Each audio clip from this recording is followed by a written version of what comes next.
Hey there, Navandis here with another Path of Exile build guide. This time we have a Bleed Bow Gladiator. Now a lot of people have been very quick to declare Bleed Bow Glads as being dead and buried, and while they're not as strong as they used to be, this remains an extremely fun build to play with amazing clear and strong single target damage as long as you manage to play it properly. Now this started more like a challenge/meme from one of my viewers on Twitch, but it actually developed into a pretty strong build. However, it's quite unlikely that it will ever dominate the meta again as it used to do in the past. While no longer a top performer, it certainly is still a very fun build to play, and I know there are quite a few Bleed Bow Gladiator fans out there. Clearing is where the build truly shines with a very satisfying one tap and the whole screen explodes playstyle. That is, if your damage is up to scratch. Mob density also plays a big role in this. The more mobs you have packed together, the higher the impact of your chain reaction corpse explosions. This makes the build an extremely potent farmer for juiced up maps and stuff like Breaches or Blight. For bossing, things aren't that peachy, mostly due to the ramp up time needed for damage over time and the lack of a truly powerful single target bleed skill. Still, by combining Puncture and the unique Asylum helmet, we do end up with bleed stacks that tick for 3, 4, 5 million damage each second, so not insane, but not hot garbage either. To make up for the various nerfs that bleed damage has received over time, we need to use various item combos and tricks, which has the unfortunate side effect of making the build a pretty bad league starter. Not impossible, but I would definitely not recommend it to people that never played a bow build before or league started with one. On the other hand, this doesn't automatically mean the build will also be expensive. In fact, it's a pretty mid-range budget one, as the uniques you need are not particularly rare or costly. You can, however, sink a lot of currency into this build, especially for the bow and accessories like rings and amulet. Finally, on the defense front, the build delivers pretty much what you'd expect from a gladiator. Amazing physical damage reduction, but also a great deal of elemental and chaos damage mitigation by using a glorious vanity jewel and the divine flesh keystone. Stun immunity, amazing mobility and periodic heals through enduring cry round up your defenses and make you a pretty tough nut to crack. As the name implies it, the build revolves entirely around bleed damage, so it's probably a good idea to first explain how that works in PoE. So, bleed is an ailment that deals physical damage over time. To apply a bleed stack on a target, you need to deal some physical damage, and that attack needs to have a greater than 0% chance to cause bleeding. For this particular build, both skills we're using, Split Arrow and Puncture, are dealing physical damage, and through passives and the Gladiator Ascendancy, they'll both have 100% chance to cause bleeding. The damage for each bleed stack is calculated using your base physical damage, which is your weapon's physical damage. Now, not DPS, damage, very important distinction here, attack speed doesn't come into this equation, plus any other sources of flat physical damage you might have. On top of that, bleeding targets will take a lot more damage if they're moving. This can be achieved either naturally, enemies moving around with bleed stacks on them, or by using something like Ensnaring Arrow. We spoke at that in Maloney's mechanism Quiver, so it gets triggered every time you're using a bow attack. Now by default, you can have a single bleed stack applied on each enemy. If you attack the same target again, the existing bleed stack that's ticking on it will be overwritten if the new stack would deal more damage per second. So coming back to the skills we'll be using, Split Arrow is basically just a vehicle for applying bleeds on enemies, while its actual hit damage is meaningless. We went with this particular bow skill because it comes with a huge number of projectiles, up to 9 or 10 at max gem level. This means we don't need to sacrifice a support gem for something like GMP, and instead we can get more damage. As for the Puncture setup, that's paired with the Asylum unique for massive single target damage. The way it works is any bow skill socketed in this helmet will be transformed into the channeled ability called Snipe. So in practice you'll actually be using Snipe, and that's what you'll have on your skill bar, not Puncture. As you channel Snipe, you'll gain stages up to a maximum of 6, and each of these stages will massively increase the damage of the bleed stack applied with Puncture/Snipe. And there's a huge difference in damage between channeling 2 or 3 stages or going for the maximum 6. However, while channeling you're stuck in place, so that means you're also quite vulnerable. Good knowledge of each boss fight is absolutely crucial. Knowing where it's safe to stand still and channel and for how long will make a world of difference in your overall performance with this build. On the other hand, the build is pretty damn tanky, so it can survive this more dangerous playstyle. You start off as a duelist, and when it comes to leveling, well, it's a bow build, which means it will be pretty bad unless you're upgrading your weapon every 7 or 10 levels or so, and you should always be on the lookout for bows with as much physical DPS as possible. Not only that, but more than any other build archetype, bow characters really benefit from using good leveling uniques. And even in the first few days of a new league, leveling uniques are really common and cheap, and you'll definitely find a few alchemy orbs or chaos orbs as you go through the campaign. For the weapon, the uniques progression I'd recommend is Quill Rain into Wrath's Reach, Death's Harp and Infractum.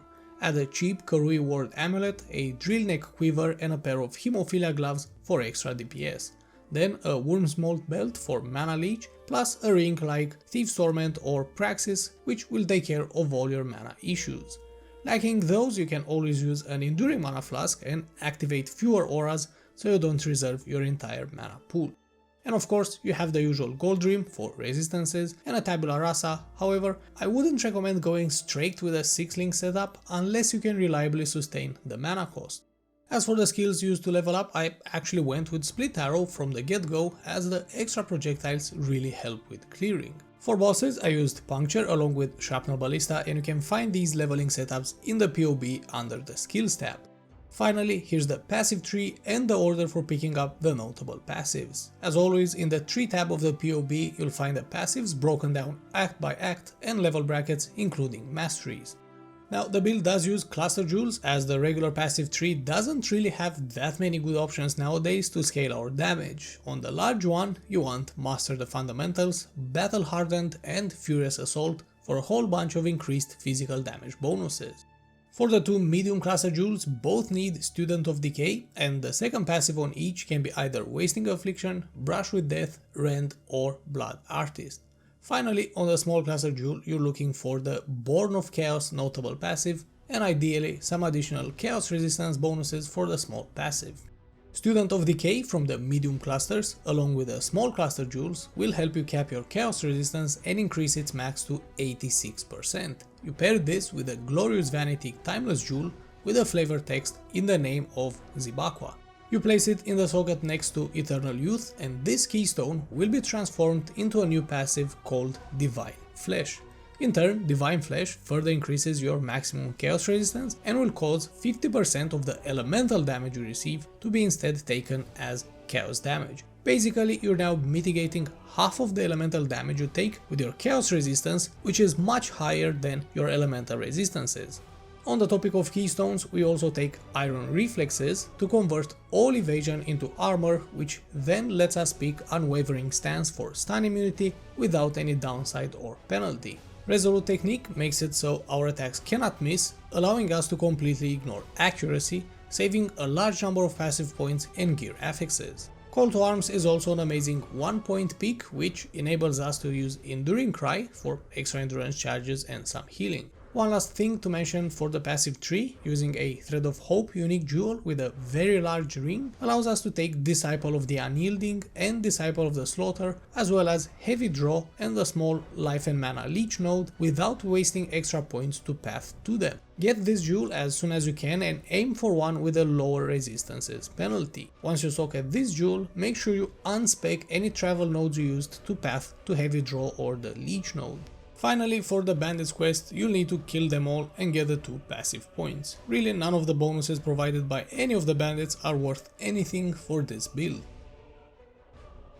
Moving on to the Ascendancy, we obviously went to the Master of Bleed damage, the Gladiator. After completing the first lab, grab Blood in the Eyes passive, which will pretty much guarantee that all our attacks will cause bleeding and maim enemies, significantly slowing them down, allowing you to more easily kite them. Maimed enemies will also take more physical damage thanks to this passive. Follow this up with Gratuitous Violence, the signature passive for this Ascendancy. Bleeding enemies you kill explode, dealing 10% of their maximum life as physical damage. This is an amazing bonus that will tremendously help with our clearing speed and mapping efficiency. On top of that, the passive provides a 20% more physical damage over time bonus, which directly applies to your bleed stacks. Once you've done the third lab, take Outmatch and Outlast, which will further help with generating frenzy charges and provide excellent bonuses to both defense and offense while you're at max endurance and frenzy charges respectively. Unfortunately, the chance to gain endurance charge on kill with offhand part of this passive doesn't work with bows, as they only count as main hand. Still, you'll be able to easily generate endurance charges through Disciple of the Unyielding passive and Enduring Cry. Finally, with the last Ascendancy points, take Arena Challenger. It's not a particularly spectacular passive for this build, but all other options were completely useless. With this, you have a 25% chance to obtain up to 10 Challenger charges when you hit rare enemies or bosses. In turn, each Challenger charge increases your attack and movement speed by quite a bit. While attack speed isn't that amazing for this build, it will still help out with map clearing and charging up snipe to 6 stages faster. On the other hand, 40 plus movement speed is basically like having an additional Quicksilver Flask, so that's a tremendous efficiency boost for farming. For the Pantheon, the choices are pretty straightforward. For the Major God, go with Soul of the Brine King and upgrade the powers that provide freeze immunity and reduced effect of chill. As for the Minor God, you can go with Yugul for its reduced curse effect bonus or Soul of Aberath for burning ground immunity and some ignite mitigation. Neither are a huge deal, but they're decent extras that come at basically no cost. And with that, let's move on to probably the most important part of the build, gems and links. Now, the numbers you'll see for each gem represent level and quality, and in some situations we'll want to keep certain gems at lower level than max, or quality might be useless for this build, which is why I list it as 0. Also, for the 6 link setup, I'm listing the gems in order of their importance, so if you can only get a 5 link, just drop the last gem. So let's start with the main clearing setup: Split Arrow linked with Chain, Vicious Projectiles, Brutality, Life Tap and Chance to Bleed. With this skill you basically fill the entire screen with projectiles that apply bleeds and chain between mobs. We use Life Tap support to pay life instead of mana to attack with Split Arrow, but we immediately refill our HP through Life Leech. To further help with the damage output, the build uses the unique quiver Maloney's mechanism, which has 3 sockets and triggers a socketed bow skill every time you attack with your bow. In it, we'll have Ensnaring Arrow, Frenzy and Greater Multiple Projectiles linked together. So each time you attack with Split Arrow, the quiver will also automatically fire either Ensnaring Arrow or Frenzy. Ensnaring Arrow drastically slows down enemies and will have them count as moving even if they're completely static. This is hugely important as moving targets take a lot more damage from bleeding. It's also a great defensive tool as enemies will be basically almost crawling around, allowing you to more easily kite them or channel snipe. And Frenzy simply generates frenzy charges that increase your damage and attack speed. Then we have the boss in setup, which must be socketed in the unique helmet Asylum, and it's made out of Puncture, Vicious Projectiles, Deadly Ailments and Brutality. If you can afford it, upgrade the support gems to their Awakened version for a massive DPS increase. As I mentioned earlier in the guide, by socketing Puncture in the Asylum helmet, the skill is transformed into a channeled ability called Snipe. As you keep channeling, it gains stages up to maximum of 6, with each stage adding a huge damage bonus. Whether you stop channeling at 3, 4, 5 stages or go for the full 6 is something you'll need to decide on a fight by fight basis. Now, once you hit the boss with a sniped puncture thing, you should attack with Split Arrow a few more times to trigger Ensnaring Arrow and make sure the movement bleed bonus is active. Then you can just run around waiting for the bleed to do its thing, dodging whatever the boss fight throws at you. Or you can charge up another snipe and hit the boss with it again. If the new bleed stack is stronger, then it will override the existing one. Again, all these are micro decisions that you'll need to make during each fight. The better you understand these mechanics and the various boss fights and phases, the better your performance will be. Next we have the Auras setup, which should be socketed in your bow. It's made out of Determination, Malevolence, Herald of Purity, War Banner and Enlighten of at least level 2, but ideally 3 or 4. We don't really have a 6th aura we can use in this setup, as we don't have enough mana left over to squeeze in another one, but this also means your bow only needs to be a 5 link. Now, in theory, a Pride aura would provide more damage than Malevolence, but that is only true if you keep the boss inside the aura's radius for at least 3 seconds, which is risky and doesn't really work well with a ranged character. However, if you really want to squeeze out all the possible damage, you could even replace Determination with Pride, especially in fights where the bosses don't deal physical damage. Then there's a pretty standard cast when damage taken setup with a trigger gem at level 4 linked with Molten Shell and increased duration. After taking a certain amount of damage, this setup will trigger Molten Shell skill, which creates a damage absorption shield based on how much armor you have. As a fourth gem here, add a level 20 Enduring Cry, which won't actually be triggered but will benefit from the increased duration support. You should set Enduring Cry on your left mouse button on your skill bar instead of the default move action. This will basically cast it automatically on cooldown without interrupting movement. And finally, there's the mobility setup made out of dash, blink arrow linked with second life and life tap, so you'll pay life instead of mana to cast these. Dash is great for boss fights and when used defensively to reposition or get out of nasty shit on the ground, while blink arrow is more of a travel skill used to cover longer distances. Okay, so now let's talk a bit about gearing. First, you'll find trade links in the notes tab of the POB, and generally I list 3 tiers: basic, mid-tier and best in slot, with price and performance increasing with each tier. If the differences are not significant enough, then I'll just combine 2 tiers in a single one. There are overall a few major goals you'll have for gearing up this character. First, the obvious, get your elemental and chaos resistances capped. Keep in mind, if you're using the correct setup, you should end up with 86 chaos resistance, not the usual 75%. Then you need enough dex and int to level up your blue and green gems, and you can find these attributes on gear pieces like rings, amulet, gloves, boots, and even body armor sometimes. Apart from that, it's mostly about DPS, and the best damage modes you're looking for are damage over time multiplier, physical damage over time multiplier, flat physical damage, or damage over time. Defense wise, evidently you'll need as much life as possible on basically every piece of gear except the weapon, and the bases should be either pure armor, pure evasion, or hybrid armor and evasion. Starting from the top, for the helmet there's really a single option, and that's the Asylum unique, usable from level 64. Look for one with the highest possible spell suppression roll and as much evasion as possible. For the enchant, you can either go with puncture duration or puncture damage. All other options and skills are pretty much irrelevant.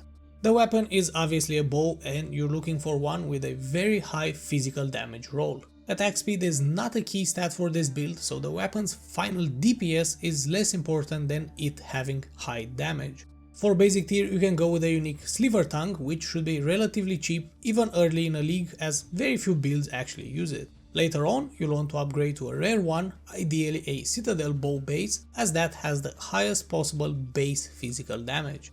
Apart from the base physical damage, mods such as percentage increased damage with bleeding, increased damage over time multiplier, or increased physical damage over time multiplier can further push your damage without drastically increasing the cost.